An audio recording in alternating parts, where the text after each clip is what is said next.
Cuando mi padre se iba de viaje, yo oía las risas en la cocina y sabía que era hora de esconderme. «Me alegro de verte casi muerta», decía mi propia madre mientras observaba todo desde las sombras. Solo un trozo de Mom Sabanabue manchada podía salvarme de ese infierno. Ah, mis queridos, qué bueno tenerlos aquí conmigo hoy. Mi nombre es Josefa Almeida Cardoso. Tengo 73 años bien vividos y vivo aquí en Zafra, en la provincia de Badajoz, Extremadura. Nací en Plasencia, a orillas del río Tajo, pero la vida me trajo a estas montañas hace muchos años. Hoy mi mayor placer es cuidar de mi jardín de hierbas medicinales. Tengo de todo un poco: romero, menta, toronjil, hierba limón, albahaca. Cada plantita tiene su cantero bien cuidado. Me despierto temprano, incluso antes de que salga el sol. Me tomo mi café de puchero con recién hecho y voy directo al patio. ¿Hay algo más agradable que sentir la tierra húmeda por la mañana? Es una bendición que Dios me da cada día. Empecé con este jardín después de que mi difunto marido, Geraldo, partió hace casi 10 años. Fue una forma de ocupar la mente y el corazón. Al principio no sabía nada de plantas, ¿saben? Fui aprendiendo con las vecinas, con libros que mis nietos me traían, y hoy hasta hago tés y pomadas que ayudan a mucha gente de aquí de los alrededores. Las personas vienen con sus dolores, sus aflicciones, y siempre se van de aquí con un remedio natural y palabras de consuelo. Mi casa no es grande, pero tiene un porche, acogedor, donde pongo unas macetas con flores y una mecedora antigua. Desde allí veo las montañas a lo lejos y doy gracias por cada día que recibo. Las paredes son de un azul claro, un color que trae paz, y dentro tengo mis cosas sencillas ordenadas a mi manera. En la sala, un altar pequeño con la imagen de la Virgen de la Candelaria y las fotografías de toda la familia. Antes de continuar, quería pedirles un favorcito a ustedes que me están viendo. Si les gusta mi historia, denle a me gusta y suscríbanse al canal. Esto ayuda mucho a llevar estas historias de vida a más personas que necesitan oír. Y cuéntenme aquí en los comentarios desde qué pueblecito me están viendo y a qué hora del día encontraron este video. ¿Por la mañana con el café, después del almuerzo o ya por la noche con las estrellas apareciendo? Yo siempre leo todos los comentarios y me hace tan feliz saber de dónde son y cuándo se toman un tiempito del día para oír las historias de esta abuela. Cuéntenme, ¿eh? Vamos a crear una cadena de cariño. Hoy voy a compartir con ustedes una historia difícil que guardé dentro de mi corazón por muchos años. Es sobre la supervivencia, sobre esos momentos de la vida en que necesitamos encontrar fuerza donde creíamos que ya no existía nada. Una historia sobre el silencio que hiere y el valor que salva. Mi infancia estuvo marcada por un secreto terrible que sucedía dentro de las paredes de nuestra casa, lejos de los ojos del pueblo, pero justo bajo la mirada de quien debería protegerme. Es de ese viaje del que quiero hablar hoy, de cómo una niña asustada encontró una manera de hacer justicia y sobrevivir para contar esta historia. Nací y crecí en una hacienda, apartada, a unos cuantos kilómetros de Plasencia. Era una propiedad grande, de las antiguas, con una casona de ventanas altas y un porche que rodeaba toda la construcción. En esa época, a principios de los años 50, la vida en el interior de Extremadura era otra cosa, mis queridos. No había luz eléctrica, el agua corriente era un lujo de ciudad grande, y el camino de tierra que llevaba hasta allí se volvía intransitable cuando llovía fuerte. Mi padre, Jacinto Almeida, era un hombre trabajador, de pocas palabras, pero de buen corazón, alto, fuerte, con manos callosas de tanto trabajar. Tenía un bigote espeso que me hacía cosquillas cuando me daba un beso de buenas noches. Era arriero, ¿saben? Viajaba por semanas, a veces meses, llevando y trayendo mercancías entre los pueblos de la comarca. Era así como mantenía a nuestra numerosa familia. Mi madre, Edalina, era una mujer dura como una piedra. Tenía el cabello siempre recogido en un moño apretado y una mirada que parecía atravesarnos. Ella no sonreía mucho. No. Se pasaba los días cuidando de la casa, dando órdenes, siempre ocupada, siempre vigilante. Cuando me acuerdo de ella, veo sus manos secas de tanto lavar la ropa en la pila y su delantal siempre impecable, sin una sola mancha. Éramos 8 hijos, y yo, la más joven y única chica. Mis hermanos, por orden de edad, eran Osvaldo, el mayor, que ya tenía 21 años cuando yo nací. Después venía Alfredo, de 19, Juvenal, de 17, los gemelos Teodoro y Arnaldo, de 15, Eustaquio, de 13, y por último, Jerónimo, de 11. Yo vine 7 años después de Jerónimo, cuando mi madre ya creía que no tendría más hijos. Tal vez por eso mismo, ella nunca pareció muy contenta con mi llegada. Nuestra casa era grande, pero sencilla. En la planta baja teníamos la sala de estar con sus muebles, antiguos y pesados, el comedor con una mesa larga donde todos nos sentábamos a comer, la cocina grande con cocina de leña y despensa y una pequeña habitación donde mi padre guardaba sus cosas de viaje. En la planta de arriba estaban las habitaciones, una grande para mis padres, 2 para mis hermanos que dormían divididos y una pequeñita al final del pasillo que era solo mía. Las paredes eran gruesas, de adobe, y el suelo de madera crujía a cada paso. Mi infancia tenía una rutina bien definida. Me despertaba con el canto del gallo, me tomaba un vaso de leche fresca con pan de maíz, y me iba a ayudar con las tareas domésticas que mi madre me asignaba. Barría el patio, alimentaba a las gallinas, ayudaba a tender la ropa. Cuando me sobraba tiempo, jugaba sola en el patio, haciendo casitas de barro o muñecas con mazorcas de maíz. La escuela, se quedaba demasiado lejos. Yo iba solo de vez en cuando alguno de mis hermanos podía llevarme en una carreta hasta la escuelita rural, que estaba a unos 6 kilómetros de casa. La profesora, doña Zulmira, era paciente conmigo, entendía mis ausencias y me daba lecciones para hacer en casa. Fue ella quien me enseñó a leer y a escribir, un regalo que guardo con cariño hasta hoy. La gente de la región era poca y vivía apartada una de la otra. Nuestra vecina más cercana, doña Quiteria, vivía a casi media hora de camino. Era una señora viuda que criaba cabras y hacía un queso delicioso. A veces yo iba hasta allí, le llevaba huevos frescos que mi madre le mandaba y regresaba con un pedazo de queso o dulce de leche. La vida cambiaba por completo cuando mi padre estaba en casa. Él traía alegría, contaba historias de los viajes, a veces incluso dulces y cintas de colores para mí. En esos días, hasta mi madre parecía más ligera, más viva. La casa adquiría otra atmósfera. Mis hermanos respetaban a mi padre, se comportaban mejor, ayudaban en las tareas de su hacienda, sin quejarse. Pero el corazón se me encogía cuando veíamos a mi padre preparando las maletas de nuevo. Él ataba sus pocas pertenencias en el lomo del burro, se ajustaba el sombrero en la cabeza y partía por el camino polvoriento, convirtiéndose en un punto cada vez más pequeño en el horizonte.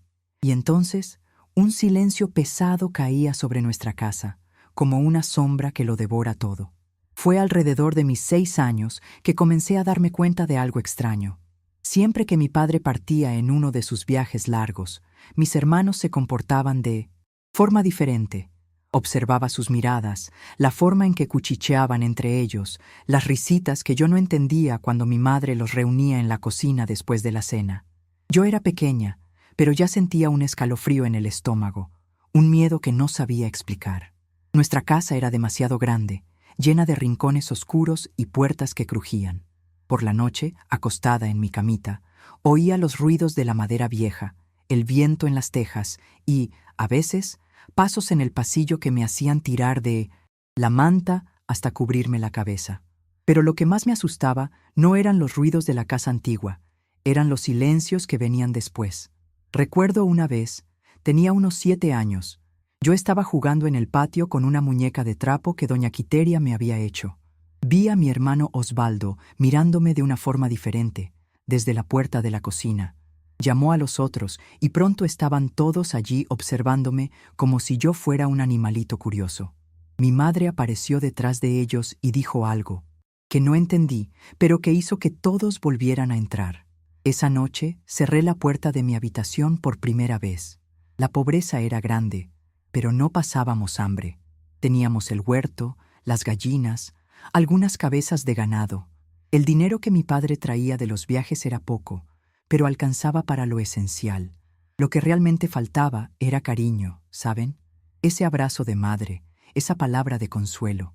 Eso solo lo recibía de mi padre, y él pasaba más tiempo lejos que en casa. A medida que fui creciendo, comencé a entender mejor el mundo a mi alrededor. Entendía la dureza de la vida en la comarca, el aislamiento, el trabajo constante. Pero había algo más, algo que crecía como una sombra en los rincones de nuestra casa, especialmente en las semanas en que mi padre viajaba. El año en que cumplí 8 años fue cuando todo comenzó a quedar más claro para mí. Era otoño. Lo recuerdo como si fuera hoy. Las hojas de los árboles caían en el patio, formando alfombras amarillentas, y el viento frío ya anunciaba el invierno que se avecinaba. Mi padre había preparado las maletas para un viaje largo, iría al norte de Extremadura y solo regresaría en 2 meses. La víspera de su partida, estábamos todos en la sala después de la cena. Mi padre, sentado en su silla de siempre, me llamó para que me acercara. Me puso en su regazo, como hacía cuando yo era más pequeña, y me dijo unas palabras que guardo hasta hoy. Josefinita, mi florecita del campo, cuídate mientras papá está fuera. Sé obediente con tu madre y respeta a tus hermanos. Te voy a traer un regalo bonito cuando regrese. Abracé a mi padre con toda la fuerza que tenía, como si adivinara que necesitaría guardar ese calor por mucho tiempo. Sentí el olor a tabaco de liar mezclado con el jabón de cenizas que mi madre hacía. Ese era el olor de mi padre. A la mañana siguiente, antes incluso de que el gallo cantara, él ya se había ido. Ese mismo día, noté algo diferente en el aire. Mi madre Edalina tenía un brillo extraño en los ojos mientras barría el patio. Mis hermanos intercambiaban miradas y yo sentía que sus ojos me seguían por la casa, por el patio, a donde fuera que yo fuera. El mayor, Osvaldo, me llamó princesita durante el almuerzo, una palabra que salió de su boca como algo sucio. Por la noche, después de fregar los platos de la cena, me preparaba para subir y refugiarme en mi pequeña habitación, cuando oí a mi madre llamando a todos mis hermanos a la cocina. «Vengan, hijos míos, vamos a conversar un poco», dijo, sin mirarme. Uno a uno, ellos fueron entrando en la cocina. Osvaldo, Alfredo, Juvenal, los gemelos Teodoro y Arnaldo, Eustaquio e incluso Jerónimo, que era el más joven de ellos. Subí a mi habitación, pero la curiosidad era grande. Regresé silenciosamente hasta el pasillo y me acerqué a la puerta de la cocina, que estaba solo entornada. Desde donde estaba podía oír las voces apagadas, las risitas, el tono conspiratorio. Entonces escuché la voz de mi madre, clara como el cristal. «Ya tiene edad. Papá no regresa pronto. Ustedes son los hombres de la casa ahora». Un escalofrío recorrió todo mi cuerpo. No entendí exactamente lo que eso significaba, pero supe en el fondo de mi corazón de niña que era algo terrible. Corrí a mi habitación, cerré la puerta con llave y empujé mi pequeña cómoda contra ella.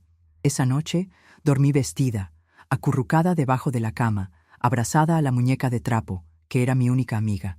Durante algunos días no sucedió nada aparte de las miradas, los cuchicheos, las risitas cuando yo pasaba. Comencé a evitar quedarme a solas con cualquiera de mis hermanos. Inventaba excusas para no ir al establo, al pajar, a cualquier lugar donde pudiera ser acorralada. Mi madre se daba cuenta, estoy segura, pero fingía no ver mi miedo creciente. Una tarde, estaba ayudando a tender la ropa cuando vi a Osvaldo y Alfredo conversando cerca del gallinero. Me miraban y se reían. Juvenal se unió a ellos y pronto los tres caminaban en mi dirección. Dejé caer el cesto de la ropa y corrí hacia adentro de la casa para estar cerca de mi madre que preparaba la cena. «¿Qué te pasa, chica? ¿Por qué corres así?», preguntó sin levantar los ojos de la olla de judías. «Los chicos me estaban mirando de una forma rara, mamá», respondí con la voz temblorosa. Ella finalmente me miró, pero no había preocupación en sus ojos. Había algo diferente, algo que solo entendí muchos años después. «Tus hermanos solo están jugando, Josefa. Son hombres, es natural. Tienes que aprender a lidiar con eso». Fue la primera vez que entendí que no tendría protección de mi madre. Aquello me asustó más que las miradas de mis hermanos. La noche siguiente, cerca de una semana después de la partida de mi padre, oí pasos en el pasillo cerca de mi habitación. El suelo de madera vieja crujía bajo el peso de alguien. Me congelé en la cama, apenas respirando. La manija de la puerta giró, pero la puerta estaba cerrada con llave. Después oí voces susurradas. Más de una persona. Intentaron una vez más y se rindieron. A la mañana siguiente, durante el desayuno, Eustaquio comentó, mirándome directamente: «Esa puerta no se quedará cerrada con llave para siempre, princesita». Todos se rieron, incluyendo mi madre, que les sirvió más café, como si nada hubiera pasado. Comencé a planear mis días con cuidado. Me despertaba antes que todos para ir al baño exterior. Comía rápidamente y buscaba tareas que me mantuvieran a la vista de mi madre o cerca de la casa de doña Quiteria. A veces fingía estar enferma para poder quedarme en la cama todo el día con la puerta cerrada. La situación empeoró cuando descubrí que la llave de mi habitación había desaparecido. La busqué por todas partes, desesperada, pero sabía, en el fondo, que uno de ellos la había cogido. Esa noche conseguí un trozo de madera y lo encajé debajo de la manija, como había visto a mi padre hacer una vez durante una fuerte tormenta. Fue un viernes, ya al final de la tarde, que sucedió por primera vez. Yo estaba en el patio recogiendo tomates del huerto cuando vi que estaba rodeada. Osvaldo, Alfredo y Juvenal se habían posicionado estratégicamente a mi alrededor, bloqueando cualquier ruta de escape. Teodoro y Arnaldo vigilaban la entrada de la casa. Eustaquio y Jerónimo estaban más lejos, pero observaban todo. «Ven aquí, hermanita», me llamó Osvaldo, extendiendo la mano. «Solo queremos hablar contigo».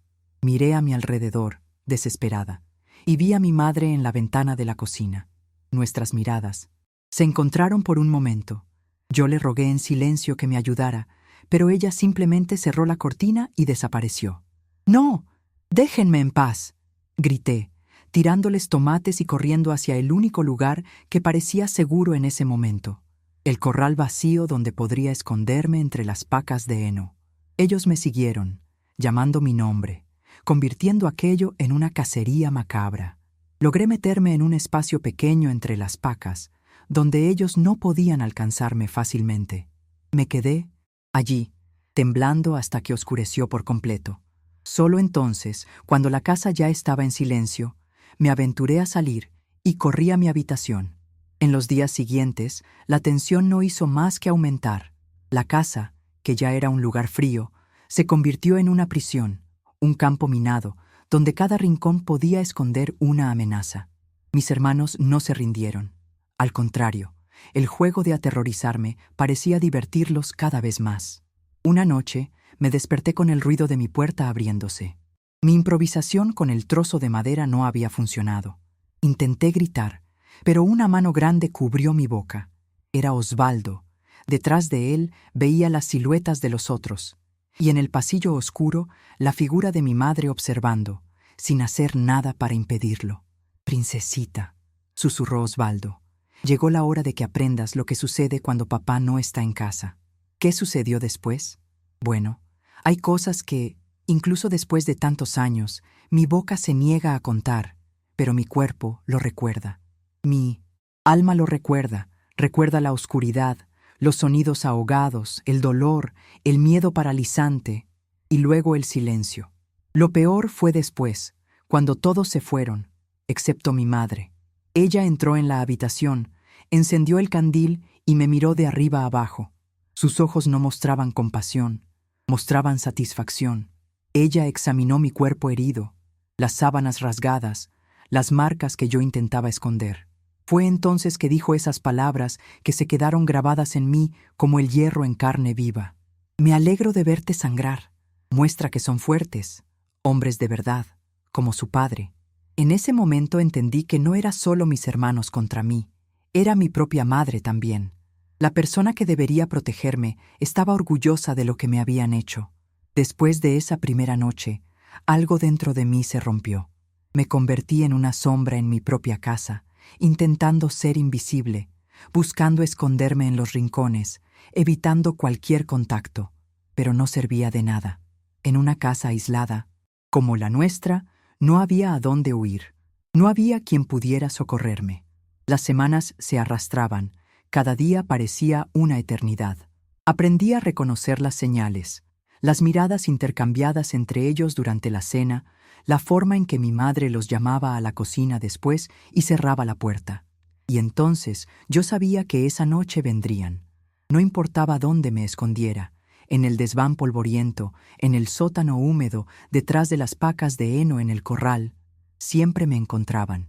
Se está volviendo buena en esto de esconderse, oía a Alfredo comentar una vez, riéndose con los otros. Hace que la casa sea más divertida. ¿Y mi madre? Ah, mi madre. Ella nunca participaba directamente, pero siempre estaba cerca, observando desde las sombras, a veces dando instrucciones, sugerencias, y después, siempre después, venía esa inspección fría, esa mirada de aprobación al ver mi sufrimiento. No eres especial, chica, me dijo una vez, mientras yo lloraba acurrucada en la cama. Todas las mujeres de la familia pasaron por esto. Es así como se aprende el lugar de una mujer en esta casa. Fue entonces que entendí. Aquello no era algo nuevo, era una tradición perversa, pasada de generación en generación. Mi madre probablemente había vivido el mismo horror en su juventud y ahora, en vez de proteger a su propia hija, perpetuaba el ciclo. Lo peor era cuando intentaba buscar ayuda. Una vez logré llegar a la casa de doña Quiteria. Estaba lastimada, con marcas en los brazos que no podía esconder. La buena señora se dio cuenta de que algo andaba mal. «¿Qué te pasó, niña?», me preguntó, pasándome un ungüento en mis raspaduras. Me caí del establo, mentí con la mirada baja. Quería contarlo. Dios sabe cuánto quería. Pero las palabras se quedaban atrapadas en mi garganta. Y aun si lograba hablar, ¿qué podría hacer doña Quiteria? Una viuda anciana, contra 7 hombres y mi madre. Cuando regresé a casa ese día, mi madre me esperaba en la puerta, con los brazos cruzados, la mirada severa. «¿Anduviste diciendo lo que no debías con la vieja Quiteria?», me preguntó, apretando mi brazo con fuerza. «No, mamá, no le dije nada. Mejor así. Nadie te creería de todas formas. ¿Y si intentaras contárselo a alguien de nuevo?». No completó la frase, pero la mirada lo decía todo. Había amenaza allí, una promesa silenciosa de que las cosas podrían ponerse aún peor. Después de ese día, perdí la última esperanza de ayuda externa. Estaba completamente sola. Con el tiempo, desarrollé pequeñas estrategias para sobrevivir. Aprendí a disociarme, a separar mi mente de mi cuerpo durante los peores momentos. Imaginaba que estaba lejos de allí, volando como los pájaros que veía desde la ventana de mi habitación, libres en el cielo de Extremadura. Creé un lugar seguro dentro de mi cabeza, donde nadie podía hacerme daño.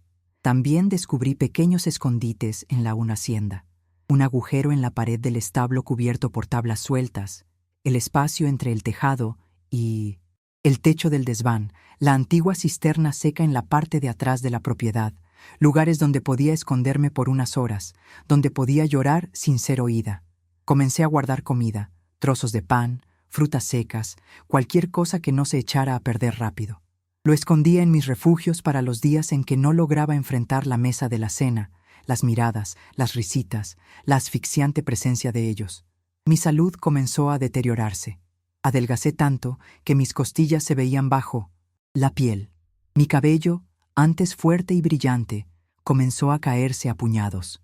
Tenía pesadillas constantes y muchas veces me hacía pis en la cama, lo que solo servía como una excusa más para los castigos.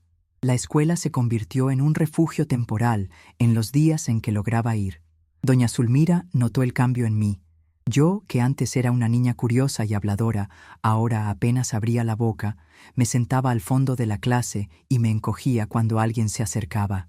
«Josefa, ¿qué te pasa, mi querida?», me preguntó una vez, llamándome después de clase. Una vez más las palabras no salieron. El miedo era mayor que cualquier deseo de salvación. Solo negué con la cabeza y murmuré que estaba todo bien, que solo estaba cansada. El tiempo pasaba y mi padre no regresaba. El viaje, que debería durar 2 meses, se extendió a 3, luego a 4. Más tarde descubrí que hubo una inundación que bloqueó los caminos, impidiendo su regreso. Cada día de más era una sentencia, un prolongamiento de mi tormento. En casa, los abusos se volvieron más frecuentes, más violentos. Mis hermanos parecían competir entre ellos para ver quién lograba hacerme más daño. Y mi madre observaba todo con esa misma mirada de satisfacción enfermiza. «Estás haciendo que mis hijos se conviertan en hombres de verdad», me dijo una noche, mientras me pasaba un paño húmedo en mis heridas. No por compasión, sino para evitar que se infectaran y llamaran la atención cuando mi padre regresara. Comencé a pensar en huir. Planeaba juntar el poco dinero que conseguía, algunas monedas olvidadas en los bolsillos de los pantalones de mis hermanos cuando lavaba la ropa, unos pocos céntimos que doña Quiteria me daba cuando la ayudaba con las cabras. Imaginaba coger el camino y huir lejos, a cualquier lugar que no fuera esa hacienda maldita. Pero, ¿a dónde iría una niña de 8 años sola en el mundo? ¿Cómo sobreviviría? Y siempre estaba el miedo a que me encontraran y me trajeran de vuelta. Y entonces las cosas serían aún peores. Una noche, después de un abuso particularmente brutal, me quedé tirada en el suelo de mi habitación, sintiendo la madera fría contra mi cara. Por primera vez, pensé en rendirme por completo, en simplemente cerrar los ojos y no despertar más. Parecía la única salida posible de ese infierno. Fue entonces que oí los cascos de un caballo en el patio, un alboroto en la casa, voces excitadas. «Es papá. Papá regresó». Era la voz de Jerónimo, el más joven de mis hermanos. Mi corazón se disparó. Mi padre estaba de vuelta. Él podría salvarme. Pero luego el pánico se apoderó de mí. ¿Cómo explicar mi estado? ¿Cómo contar lo que había sucedido sin que él me culpara a mí, a su hija, en lugar de a sus hijos varones que tanto valoraba? Mi madre entró corriendo en la habitación con una palangana de agua y trapos limpios. «Levántate, chica, tu padre está llegando. Límpiate esa cara, ponte ropa limpia. Y si te pregunta, te caíste del establo, ¿entendido? Te caíste del establo varias veces». Ella me ayudó a lavarme y a vestirme. Me peinó el cabello ralo para esconder las calvas. Me hizo beber un té amargo para dar color a mis mejillas y me llevó a la sala. Mi padre entró, cargando sus maletas y sacos de mercancías. Parecía más grande de lo que recordaba, más fuerte, más seguro. Corrí hacia él, abrazando sus piernas, sintiendo el olor familiar del polvo de la carretera y el tabaco. «Mi pequeña Josefinita», exclamó, alzándome en brazos, pero luego se detuvo, mirándome con atención. «¿Qué te pasó, chica? Estás tan delgada, tan pálida». Antes de que yo pudiera responder, mi madre intervino. «Estuvo enferma, Jacinto, una fiebre que no se le pasaba. Y esta niña es tan torpe, se la pasa cayéndose, lastimándose». Mi padre frunció el ceño, no del todo convencido. Pasó la mano por mi cara, notando las manchas oscuras bajo mis ojos, los labios agrietados. «Te llevaré al médico en Plasencia la próxima semana, hija». Esa noche fue diferente. Con mi padre en casa, mis hermanos se mantuvieron a distancia. La casa parecía respirar otro aire. Cenamos todos juntos en la mesa grande, como una familia normal. Mi padre contó historias del viaje. Trajo regalos para todos, incluyendo un pequeño peine de madera tallada para mí, que guardé como un tesoro. Pero yo sabía que era solo una tregua temporal. Tan pronto como mi padre se fuera de nuevo, todo volvería a la normalidad. El horror volvería a empezar. Y fue en ese momento, sentada a la mesa, observando a mis hermanos fingiendo ser buenos hijos, a mi madre interpretando el papel de esposa dedicada, que algo dentro de mí se fortaleció. Una pequeña llama de resistencia que se negaba a ser apagada. Si le contara a mi padre lo que sucedía durante su ausencia, ¿me creería a mí o creería la versión de mi madre y de mis 7 hermanos? Era la palabra de una niña contra 8 adultos. Yo necesitaba pruebas. Necesitaba algo que mi padre no pudiera ignorar, que lo forzara a ver la horrible verdad que se escondía bajo el techo de nuestra casa. Y así, en silencio, comencé a planear. La próxima vez que mi padre viajara, sería diferente. Yo estaría preparada. Ya no sería una víctima pasiva, sino una superviviente decidida a hacer justicia. Mi padre se quedó en casa por casi un mes. Fueron los únicos días de paz que conocí en ese período sombrío de mi vida. Él notaba que algo andaba mal. Lo veía en sus ojos cuando me observaba, en la forma en que fruncía el ceño al notar mi sobresalto cuando alguno de mis hermanos se me acercaba. Pero las explicaciones de mi madre parecían calmarlo temporalmente. Siempre fue una niña nerviosa, Jacinto, y después de esa fiebre se volvió aún más miedosa. Como prometió, me llevó al médico en Plasencia. El doctor me examinó, me hizo preguntas a las que respondí con la mirada baja, repitiendo la historia que mi madre me había obligado a memorizar. Regresamos con un frasco de un tónico y la recomendación de una alimentación reforzada para la niña. Una tarde, mientras mi padre arreglaba la cerca del corral, me acerqué a él.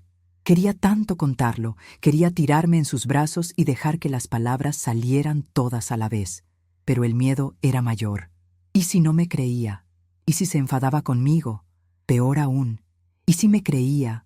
Confrontaba a mis hermanos y a mi madre y luego se iba de nuevo, dejándome a su merced ahora con aún más rabia. ¿Qué te pasa, Josefinita?, preguntó, notando mi vacilación. Nada, papá, respondí, tragándome el nudo en la garganta. Solo quería estar cerca de ti. Él sonrió. Esa sonrisa buena que iluminaba su rostro cansado, y me dejó ayudarlo, sujetando las herramientas mientras trabajaba. Pequeños momentos como ese eran mi único consuelo. Pero luego llegó el día que tanto temía. Mi padre anunció durante la cena que necesitaba partir de nuevo. Un viaje corto, esta vez, solo 3 semanas para entregar un encargo importante en Mérida. Regreso antes de la fiesta de San Juan, prometió, despeinándome el cabello. Y haremos una hoguera bien grande, asaremos maíz y batatas, como te gusta. Esa noche no pude dormir. Sabía lo que sucedería tan pronto como mi padre cruzara las puertas de la main hacienda. Sabía que la reunión en la cocina tendría lugar, que las miradas regresarían, que la pesadilla volvería a empezar. Pero esta vez algo era diferente dentro de mí. No era solo miedo, era rabia. Una rabia que crecía como una brasa encendida en mi pecho. A la mañana siguiente, mi padre partió con el primer canto del gallo. Lo observé desde la ventana de mi habitación mientras se alejaba por el camino de tierra, haciéndose cada vez más pequeño hasta desaparecer en la curva. No lloré esta vez. Estaba ocupada, planeando. No tuve que esperar mucho. Esa misma noche, después de la cena, oí la llamada de mi madre. «Chicos, vengan a la cocina. Tenemos que conversar». Subí rápidamente a mi habitación, cerré la puerta con la nueva llave que mi padre me había proporcionado después de que me quejé de que la antigua había desaparecido, y empujé la cómoda contra ella, como siempre hacía. Pero esta vez no me escondí. Cogí un pequeño cuchillo que había sacado de la cocina días antes y lo escondí sobre el colchón. No para usarlo contra ellos, eran demasiados y demasiado fuertes, sino para darme valor, para sentir que tenía un cierto control. Las horas pasaron. La casa se quedó en silencio. Ya era tarde cuando oí pasos en el pasillo, el crujido familiar de las tablas del suelo, voces susurradas. Cerró la puerta otra vez. ¿La rompemos? No, papá se dará cuenta. Tengo una idea mejor. Oí a alguien alejarse y luego regresar. Un sonido metálico. Estaban usando alguna herramienta en la cerradura. Mi corazón latía tan fuerte que pensé que se me saldría por la boca. La puerta se abrió de repente. La cómoda fue empujada a un lado con facilidad por Osvaldo y Alfredo. Detrás de ellos, los otros 5, y en el pasillo oscuro, como siempre, la silueta de mi madre. ¿Qué sucedió después? Fue diferente de las otras veces. Tal vez porque me había atrevido a cerrar la puerta con llave de nuevo. Tal vez porque la presencia de mi padre durante un mes había intensificado su rabia. Fue peor, mucho peor. Recuerdo los gritos ahogados, las manos que me sujetaban, el dolor que parecía que me iba a partir por la mitad. Recuerdo suplicar, llorar y finalmente encontrar mi voz y gritar pidiendo ayuda. Pero no había nadie para oír en esa hacienda aislada. Y después, como siempre, mi madre entró. Los chicos se fueron, dejándome como un trapo tirado sobre la cama. Ella encendió el candil y me inspeccionó, como siempre hacía, pero esta vez incluso ella pareció momentáneamente asustada con lo que vio. «Se fueron un poco lejos», murmuró. más para sí misma que para mí. Luego su rostro se endureció de nuevo. Pero tú los provocaste, cerrando la puerta, desafiándolos. Ella salió y regresó con una palangana de agua tibia y algunos trapos. Comenzó a limpiar las heridas, no con amabilidad, sino con la eficiencia práctica de quien no quiere que las evidencias permanezcan. Y mientras hacía eso, repitió esas palabras horribles. Me alegro de verte sangrar. Muestra que son fuertes, hombres de verdad, como su padre. Algo se rompió dentro de mí en ese momento. No era solo dolor físico, era un dolor del alma, una comprensión profunda de que esta mujer, mi propia madre, no solo permitía el horror, sino que se deleitaba con él. ¿Por qué?, logré murmurar, con la voz casi inaudible. ¿Por qué deja que me hagan esto? Ella detuvo lo que estaba haciendo y me miró directamente a los ojos por primera vez en mucho tiempo. Había algo helado en su mirada, algo muerto, porque fue así como aprendí a ser mujer en esta casa. Fue así con mi madre, con mi abuela. Es la forma en que son las cosas. Los hombres Almeida tienen que ser fuertes y las mujeres tienen que aprender su lugar. Continuó limpiando las heridas, tirando los trapos sucios en la palangana. El agua se volvió roja. Cuando crezcas, lo entenderás. Darás las gracias por haberlo aprendido temprano. Después de que ella se fue, me quedé acostada en la oscuridad, sintiendo cómo cada parte de mi cuerpo gritaba de dolor. Pero mi mente estaba extrañamente clara. Sus palabras resonaban en mi cabeza. Fue así con mi madre, con mi abuela. Generaciones de mujeres sufriendo en silencio, pasando el horror adelante como una herencia maldita. ¿Seré yo la siguiente en perpetuar esto? ¿Creceré para convertirme en mi madre? ¿Observando desde las sombras mientras otra chica sufre? No, susurré en la oscuridad. Conmigo se acaba. Esa noche tuve un sueño. Soñé con mi abuela, a quien nunca conocí. Ella estaba de pie en el pasillo de la casa, mirándome con ojos llenos de lágrimas. Rompe la cadena, chica, me decía. Rompe la cadena que nos ata a todas. Me desperté con los primeros rayos de sol. Mi cuerpo me dolía, pero mi mente estaba más fuerte que nunca. Me levanté con dificultad y miré la cama. Las sábanas estaban manchadas de sangre. Normalmente mi madre las cambiaría de inmediato, lavaría todas las evidencias, pero ella aún no había venido. Fue entonces que tuve la idea. Cogí unas tijeras pequeñas que usaba para cortar retazos de tela y corté un pedazo de la sábana, manchada, una parte con las peores manchas. La doblé con cuidado y la escondí dentro del forro roto de mi colchón, donde nadie pensaría en buscar. Más tarde, mi madre vino a cambiar las sábanas. No se dio cuenta de que faltaba un trozo, o si lo notó, no dijo nada. Cogió la ropa de cama sucia y la llevó a lavar a la pila, como siempre hacía. En los días que siguieron, hice algo que nunca había hecho antes. Me negué a esconderme.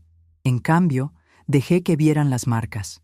Cuando doña Quiteria vino a visitarnos y preguntó por los hematomas en mi brazo, solo miré a mi madre en silencio, desafiándola a explicar. La chica se cayó por la escalera, dijo mi madre rápidamente, lanzándome una mirada de advertencia.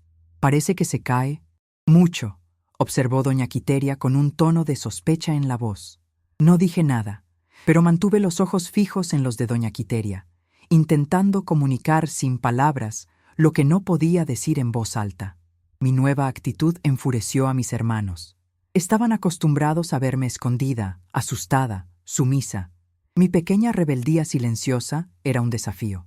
La princesita se está volviendo atrevida, dijo Juvenal una noche mientras cenábamos. Tenemos que enseñarle algunas lecciones más. Mi madre solo asintió, como si estuvieran discutiendo el tiempo o la cosecha. No mostré miedo, aunque por dentro estaba temblando. Sabía lo que se avecinaba, pero esta vez tenía un plan. Cuando vinieron esa noche, no luché como otras veces. No rogué. Me quedé en silencio, dejando que hicieran lo que siempre hacían. Era como si mi espíritu se hubiera separado de mi cuerpo, flotando arriba, observando todo desde lejos. Y en algún lugar dentro de mí, una voz repetía: «Esto se va a acabar. Esto se va a acabar. Cuando papá regrese». Después de que se fueron, mi madre hizo su inspección habitual. Noté que parecía irritada por mi falta de reacción. «¿Qué te pasa, chica? ¿Se te comió la lengua el gato?» No respondí. Solo la miré, intentando memorizar cada detalle de su rostro, sabiendo que pronto todo cambiaría. Se fue visiblemente perturbada por mi silencio. Tan pronto como me quedé sola, me levanté, ignorando el dolor, y corté otro pedazo de la sábana. Este era aún más significativo que el primero. Lo escondí junto con el otro. A la mañana siguiente, cogí una de mis pocas ropas, un vestido simple de algodón, y lo rasgué en algunos lugares estratégicos. También lo escondí junto con los pedazos de sábana. Los días pasaban lentamente. Cada noche traía el mismo horror. Pero ahora yo tenía un propósito, una luz al final de ese túnel oscuro. Continué recogiendo pruebas. Un trozo de ropa rasgada aquí, una sábana manchada allá. Guardaba todo en mi escondite dentro del colchón. Una semana. Antes de la fecha prevista para el regreso de mi padre, mi madre comenzó los preparativos. La casa fue limpiada de arriba a abajo. Sábanas nuevas se pusieron en todas las camas. Ella me llamó a la cocina y me miró con severidad. Cuando tu padre regrese, te comportarás con normalidad, sonreirás, dirás que estás mejor, que esa fiebre se te pasó. ¿Entendido? Asentí en silencio. Y ni se te ocurra contarle nada. Él nunca te creería a ti contra todos nosotros. ¿Y si lo intentaras? Hizo una pausa, sus ojos duros como piedras. Bueno, ya sabes lo que pasaría después de que se fuera de nuevo. Yo lo sabía, pero esta vez sería diferente. Esta vez yo tenía pruebas. La víspera de la llegada de mi padre, no dormí. Me quedé acostada, mirando al techo, ensayando mentalmente lo que haría. Tendría solo una oportunidad. Tenía que hacerlo de la manera correcta. Y entonces, por fin, oí el sonido de los cascos de un caballo en el patio. Mi padre había regresado. La llegada de mi padre fue como las otras veces. Él entró cargando sus pertenencias, el rostro cansado, pero feliz de estar en casa.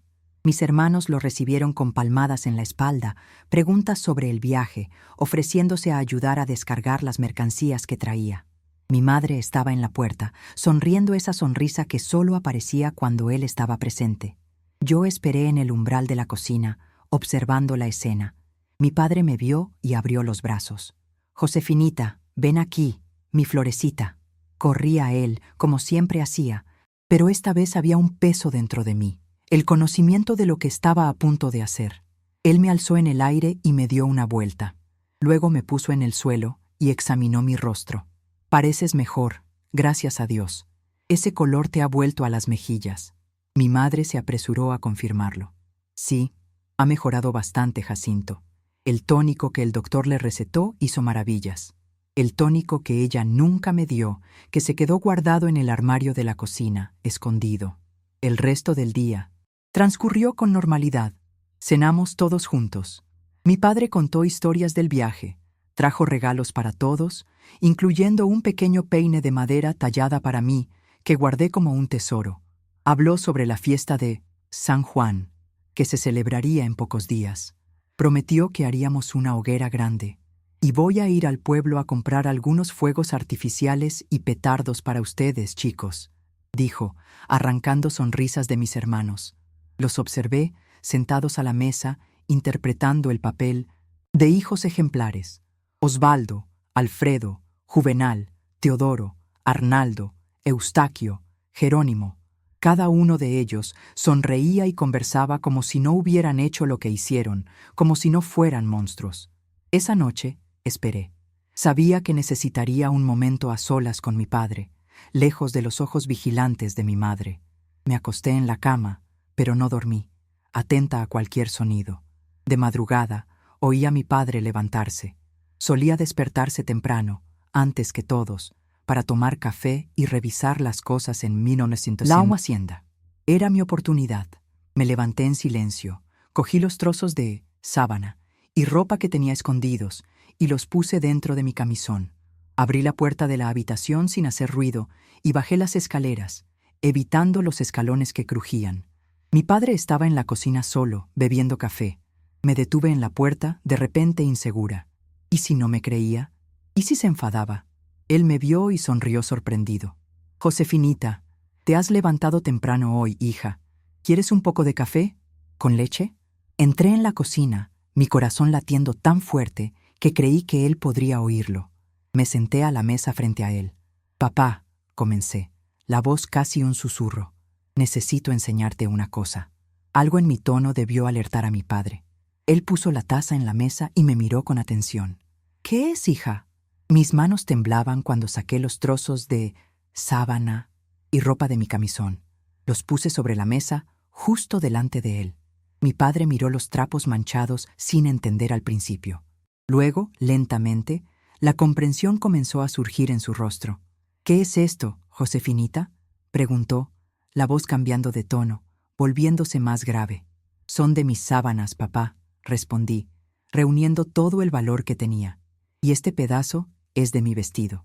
Mi padre cogió los retazos, examinándolos con cuidado. Su rostro fue cambiando. Primero, confusión, luego desconfianza y finalmente, una expresión que nunca había visto antes, algo entre el horror y la furia. ¿Quién te hizo esto?, preguntó, las palabras saliendo entrecortadas, como si cada una le costara un enorme esfuerzo. Respiré hondo. Era el momento. No había vuelta atrás. Mis hermanos, papá, todos ellos, cuando tú te vas de viaje. Mi padre se quedó inmóvil, sujetando los trozos de tela manchados. Vi que su mano temblaba. Los nudillos se pusieron blancos de tanta fuerza con la que apretaba los retazos. ¿Y tu madre?, preguntó, la voz casi inaudible. Sentí las lágrimas corriendo por mi cara, pero mantuve los ojos fijos en los suyos. Ella lo sabe, lo ve todo. Después viene y dice que le gusta verme sangrar, que muestra que son fuertes, hombres de verdad, como tú. Fue como si le hubiera dado un golpe físico a mi padre. Él se echó hacia atrás en la silla, el rostro pálido como la cera. Por un momento terrible, creí que no me había creído, que iba a llamar a mi madre, a contarle lo que yo había dicho, y entonces todo se pondría aún peor. Pero entonces él extendió su mano temblorosa y tocó mi rostro, donde un hematoma ya se estaba desvaneciendo. Esto no fue una caída, ¿verdad?, negué con la cabeza. ¿Y la fiebre? No tuve fiebre, papá. Fue una mentira de mamá. Él se quedó en silencio por un largo momento, los ojos fijos en los trozos de tela manchados. Luego, lentamente, los dobló y los guardó en el bolsillo de su camisa. Cuando levantó los ojos hacia mí de nuevo, había una determinación férrea en ellos. Vete a tu habitación, Josefinita. Cierra la puerta con llave y no salgas hasta que yo te llame. ¿Entendido?, asentí, asustada por la intensidad de su voz. Papá, ¿qué vas a hacer? Lo que debía haber hecho hace mucho tiempo. Ahora vete, hija mía, y no tengas miedo. Nunca más te tocarán un dedo, te lo prometo. Subí a mi habitación, cerré la puerta con llave y me senté en la cama, abrazando mis rodillas, y esperé. El corazón me latía tan fuerte que parecía que se me saldría por la boca. Pronto oí la voz de mi padre, un rugido que nunca había escuchado antes, llamando a mí, madre, y a mis hermanos. Luego vinieron los gritos de él, de ella, de ellos, objetos que se rompían, puertas que se golpeaban. Era como si una tormenta se hubiera desatado dentro de nuestra casa. Me quedé en la habitación todo el día, temblando, rezando, esperando. De vez en cuando oía pasos en el pasillo, voces exaltadas, más gritos. Una vez intentaron abrir la puerta de mi habitación, pero estaba cerrada con llave como mi padre había ordenado. Abre esa puerta, desgraciada. Era la voz de Osvaldo, furiosa. Vas a pagar por lo que hiciste. Pero pronto oí un estruendo, como si alguien hubiera sido arrojado contra la pared, y la voz de mi padre, irreconocible de tanta rabia. Vuelve a tocar esa puerta y acabo contigo. Por la tarde, oí el tropel de caballos en el patio. Miré por la ventana y vi a mis hermanos mayores, Osvaldo, Alfredo y Juvenal, montando sus caballos, cargando atillos de ropa, partiendo a galope por el camino. Mi padre estaba en el patio de pie, un rifle en las manos, observándolos hasta que desaparecieron en la curva. Cuando cayó la noche, oí suaves golpes en mi puerta. Josefinita, soy yo, tu padre. Está todo bien, puedes abrir. Abrí la puerta, aún con miedo.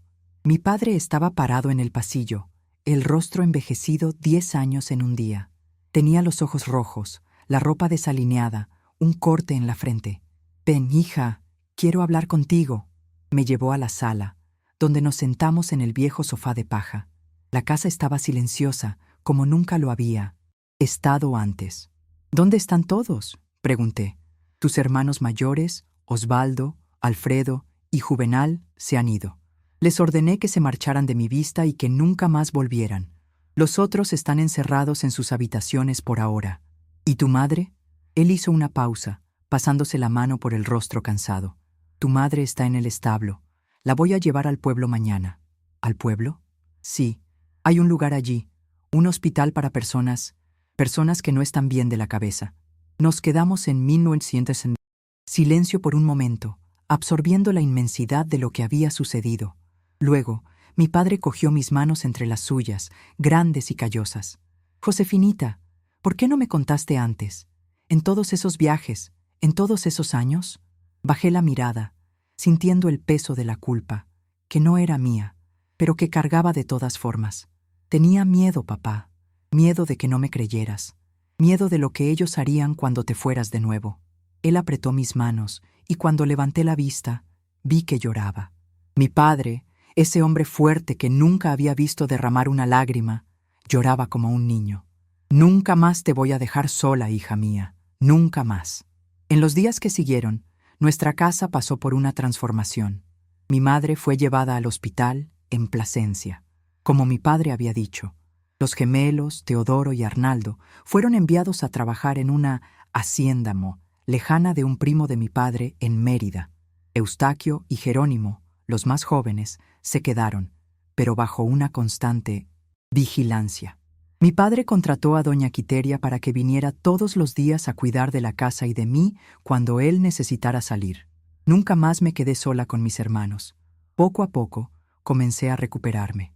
Las marcas en el cuerpo sanaron, aunque las del alma tardaron mucho más. Volví a ir a la escuela regularmente. Doña Zulmira, notando el cambio en mí, me prestó una atención especial, ayudándome a recuperar las lecciones perdidas. Fue en esa época que conocí a Lourdes, la hija de un comerciante que se había mudado recientemente al pueblo. Ella tenía mi edad y pronto nos hicimos amigas. Era la primera amiga de verdad que yo tenía en la vida. Con ella aprendí a jugar de nuevo, a reír, a ser una niña. Mi padre cumplió su promesa. Reorganizó su trabajo para no tener que hacer viajes largos. Cuando era inevitable, me llevaba con él o me dejaba en casa de doña Quiteria, nunca más sola, en esa hacienda. Con el tiempo, vendimos la propiedad. Había demasiados malos recuerdos. Allí, sombras en cada rincón. Nos mudamos más cerca del pueblo, a una casa más pequeña, pero más alegre, con grandes ventanas que dejaban entrar el sol. Nunca más vi a mi madre o a mis hermanos mayores. Supe años después que Osvaldo había muerto en una pelea de bar en algún lugar del norte de Extremadura. De los otros, nunca más tuve noticias. Eustaquio y Jerónimo, con el tiempo y bajo la firme orientación de mi padre, se convirtieron en hombres diferentes de lo que podrían haber sido. Nunca hablábamos del pasado, pero había un entendimiento silencioso entre nosotros, una línea que nunca más se cruzaría. El cambio no sucedió de la noche a la mañana. Fueron años de curación, de reconstrucción. Hubo pesadillas, ataques de llanto, momentos en que el pasado regresaba como una ola, amenazando con ahogarme. Pero mi padre siempre estaba allí, una roca a la que yo podía aferrarme. Un día, ya adolescente, encontré el valor para preguntarle a mi padre sobre lo que mi madre me había dicho, que ese horror era una tradición en la familia. ¿Es verdad, papá? ¿Pasó con mamá también? ¿Con la abuela? Mi padre suspiró profundamente, los ojos perdidos en recuerdos distantes. Tu madre vino de una familia mala, Josefa, muy mala. Cuando la conocí, ya estaba rota por dentro. Pensé que podía salvarla con amor, con una nueva vida, pero algunas heridas son demasiado profundas. Hizo una pausa, mirándome con ojos llenos de una mezcla de tristeza y orgullo. Pero tú, hija mía, tú rompiste la cadena. Tuviste el valor que nadie más tuvo. Fue en ese momento que lo entendí por completo. Yo no era solo una superviviente, era una liberadora. Con mi pequeña rebeldía, mi negativa a aceptar el destino que querían imponerme, había cambiado el curso de generaciones. Crecí bajo el cuidado de mi padre y de doña Quiteria, que terminó convirtiéndose en una segunda madre para mí. Estudié, me gradué como maestra, siguiendo los pasos de mi querida doña Zulmira, y me prometí que transmitiría no el horror que había recibido, sino la fuerza que había descubierto dentro de mí. El dolor no desapareció por completo, nunca desaparece, pero aprendimos a convivir con él, a transformarlo en algo útil, en una brújula moral que nos guía para no infligir en los demás el sufrimiento que nosotros conocimos. Y cuando, años después, encontré a un buen hombre, me casé y tuve mis propios hijos, rompí definitivamente esa cadena maldita que por tanto tiempo había envenenado a mi familia. Crié a mis hijos con amor, con respeto, con la certeza de que nunca conocerían el tipo de horror que marcó mi infancia. Así fue como vencí al final, no solo sobreviviendo, sino viviendo plenamente con dignidad, con amor, transformando el dolor en propósito, la supervivencia en renacimiento. Hoy, a mis 73 años bien vividos, me despierto todos los días dando gracias a Dios por un nuevo amanecer. Mi casita aquí, en Zafra, es simple, pero es mi rincón de paz. Las paredes azules, las ventanas con cortinas de encaje que yo misma hice, las macetas de plantas en el porche, todo tiene un pedacito de mi historia. ¿Cómo llegué a Zafra? Es una historia de amor. Conocí a mi Geraldo cuando ya daba clases en Plasencia. Yo tenía 25 años, él 28. Era un hombre bueno, carpintero de profesión, que había venido a hacer un trabajo en la escuela donde yo trabajaba. Recuerdo como si fuera hoy, él midiendo las ventanas para hacer nuevos marcos, y yo, curiosa, preguntando sobre su trabajo. Nuestras miradas se encontraron, y algo en esa mirada me dijo que podía confiar. Fuimos novios durante 2 años antes de casarnos. Geraldo sabía de mi pasado. Le conté todo antes de aceptar su propuesta de matrimonio. Creí que tal vez se alejaría de mí al saberlo, pero en cambio me sujetó las manos y me dijo: «Josefa, eres la mujer más fuerte que he conocido. Sería un honor pasar el resto de mi vida a tu lado». Nos casamos en una ceremonia sencilla, con la presencia de mi padre, ya envejecido, pero feliz de verme seguir adelante. Doña Quitería también estaba allí, orgullosa como si fuera mi madre, y mi amiga Lourdes fue mi dama de honor. Vivimos en Plasencia por unos años más, hasta que a Geraldo le ofrecieron un trabajo en una ebanistería en Zafra. Era una oportunidad demasiado buena para rechazarla. Nos mudamos en 1982, yo ya con 30 años.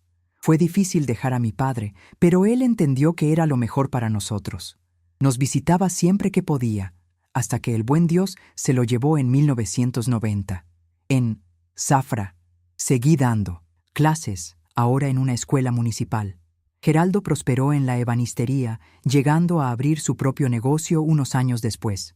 Fuimos bendecidos con 3 hijos: Renato, el mayor, hoy con 47 años, Clarisa, nuestra hija del medio, con 45, y Tadeo, el más joven, con 42.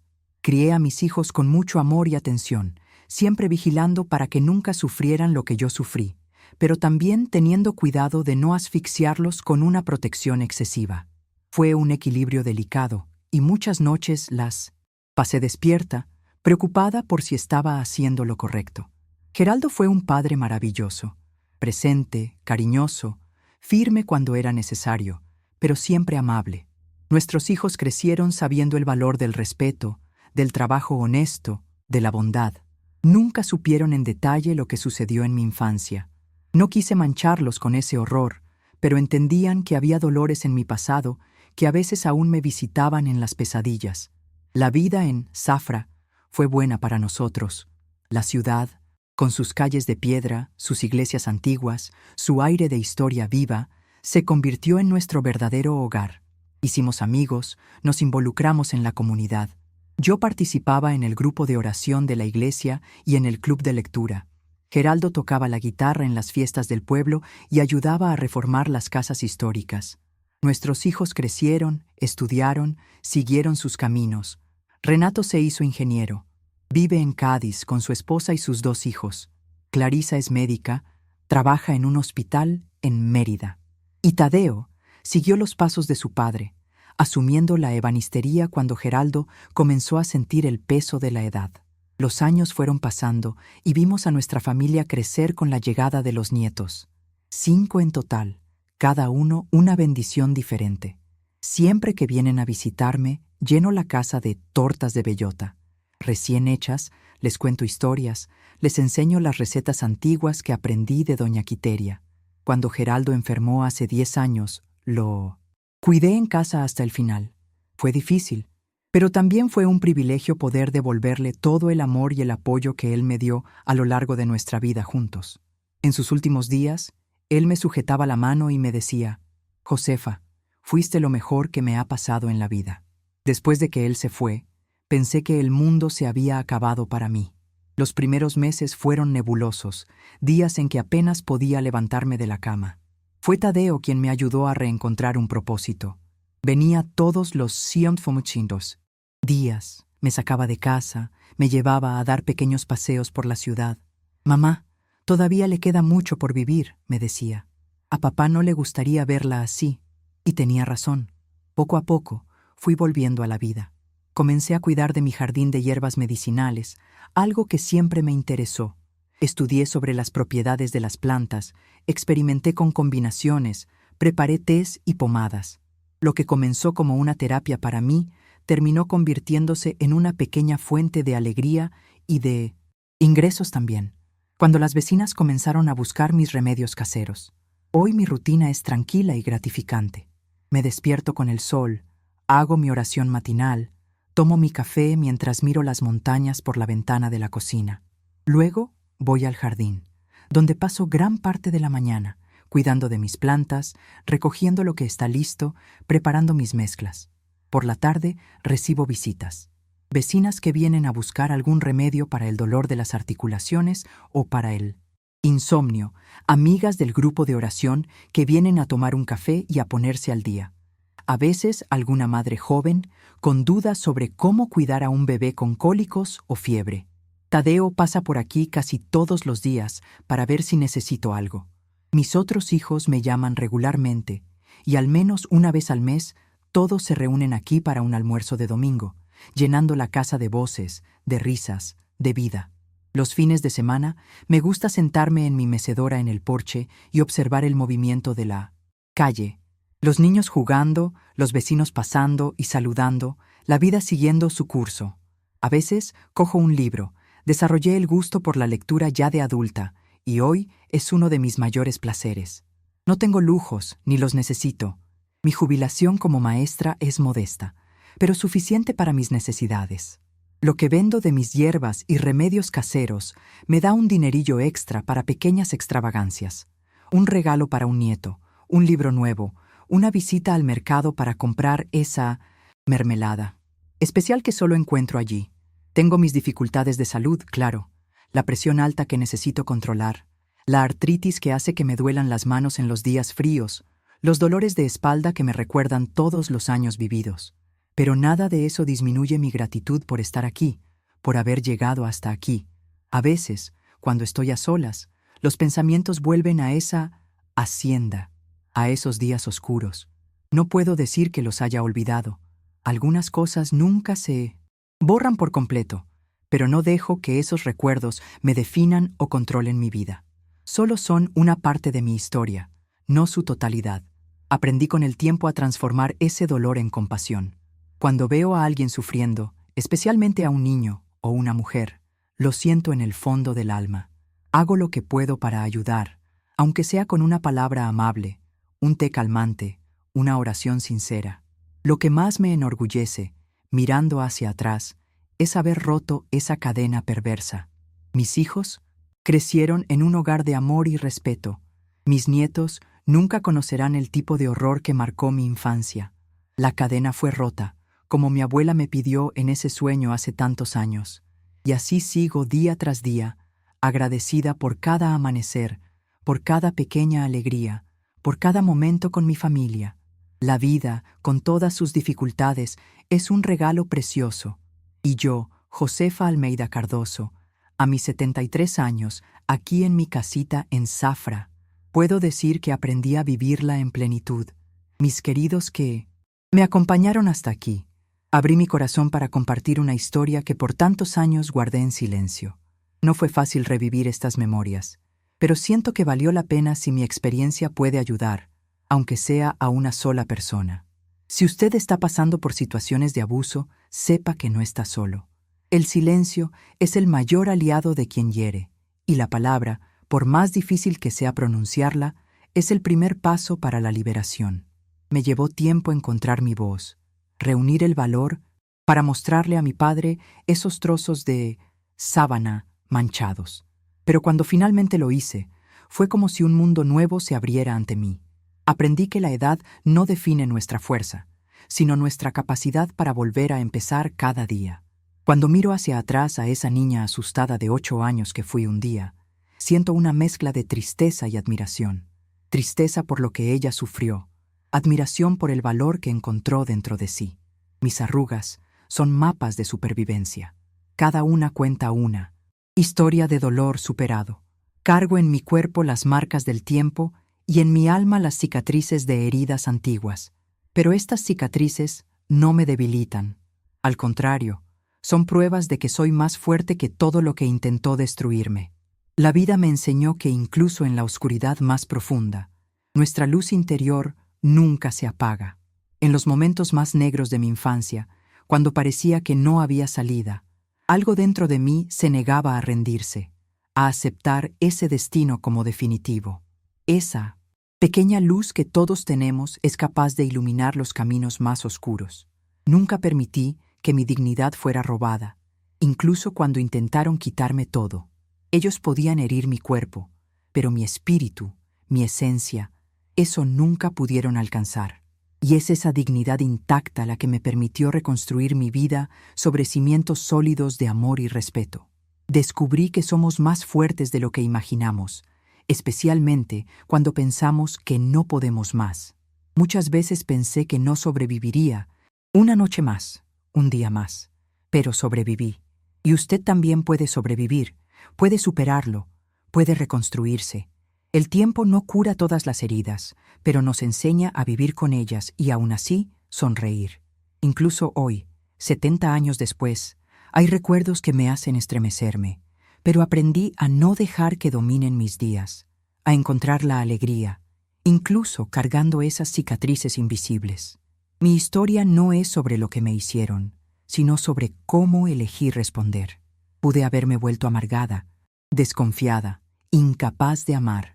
En cambio, elegí abrir mi corazón, creer en la gente, construir una familia basada en el amor y el respeto mutuo.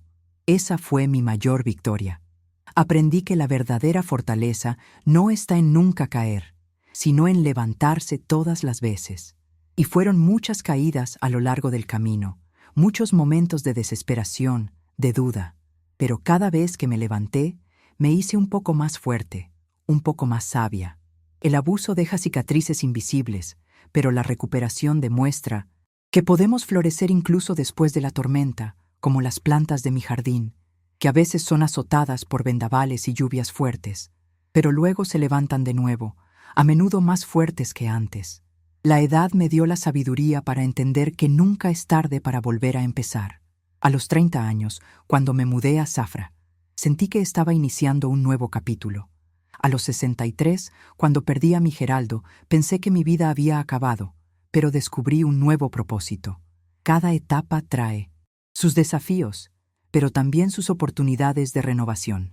Para quien está sufriendo cualquier tipo de abuso, sea niño, joven o adulto, mi consejo es: busque ayuda. Hoy existen recursos que no estaban disponibles en mi época. Líneas telefónicas de apoyo, organizaciones especializadas, profesionales preparados para acoger y orientar. En cada país, en cada región, hay personas listas para tender la mano a quien lo necesite. Si conoce a alguien que pueda estar en una situación de abuso, esté atento a las señales. Cambios bruscos de comportamiento, aislamiento, tristeza inexplicable, marcas físicas, miedo excesivo. A veces, una palabra amable, un oído atento, puede ser el primer paso para ayudar a alguien a liberarse. La dignidad y el respeto son valores universales.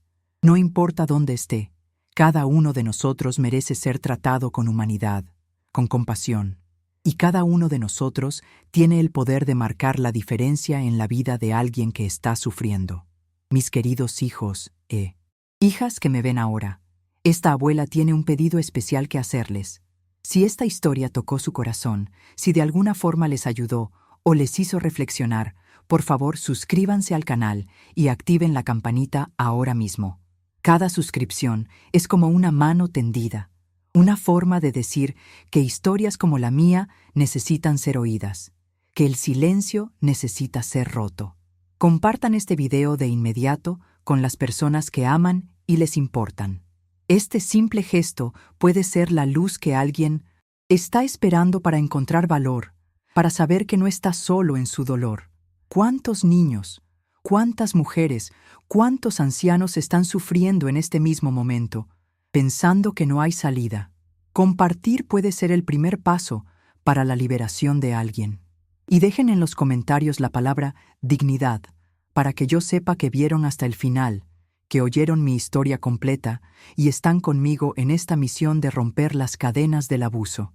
Háganlo ahora. No esperen ni un minuto más. Su acción puede ayudar a salvar vidas. Gracias desde el fondo de mi corazón por haberme acompañado hasta aquí. Que Dios los bendiga a cada uno de ustedes, que proteja a sus familias, que llene sus hogares de amor y respeto. Y recuerden siempre, por más oscura que sea la noche, el sol siempre vuelve a brillar. Esta abuela es prueba viva de ello.